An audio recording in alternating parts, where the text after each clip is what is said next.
সম্মানিত ভিউয়ার্স, আসসালামু আলাইকুম। আপনাদের মাঝে অনেকদিন পরে আজকে একটা অঙ্ক নিয়ে উপস্থিত হয়েছি। এই অঙ্কটা আমাদের বিভিন্ন সরকারি বেসরকারি প্রত্যেক চাকরি পরীক্ষায় আসে। নিবন্ধন, প্রাইমারি, বিসিএস, প্রিলি প্রত্যেক পরীক্ষা আসে।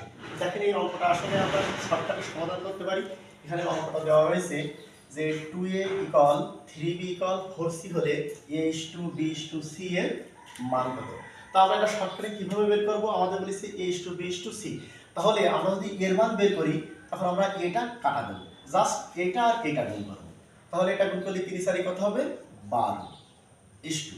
যখন আমরা বি এর মান বের করব তখন এই বিটা আমরা ক্রস দেব, তখন আমাদের এটা আর এটা গুণ করব। তাহলে এখানে আছে 2 আর এখানে 4, 4 দুগুণে কত হবে? 8 ইস্টু। যখন আমরা সি এর মান বের করব তখন সিটা বাদ যাবে, তাহলে এখানে 3 আর 2, 3 দুগুণে কত হবে? 6। তাহলে আমাদের এখানে a:2b:c এর মানটা বের হয়ে গেল। এবার দেখো একে আমরা ছোট করতে পারি কিনা। তাহলে দেখো একে যদি আমরা 2 দিয়ে ভাগ দিই তাহলে হবে 6, একেও আমরা 2 দিয়ে ভাগ দিলে হবে 4, একেও আমরা 2 দিয়ে ভাগ দিলে হবে কত? 3। তাহলে আমাদের a:2b:c এর মান আমরা 6:4:3।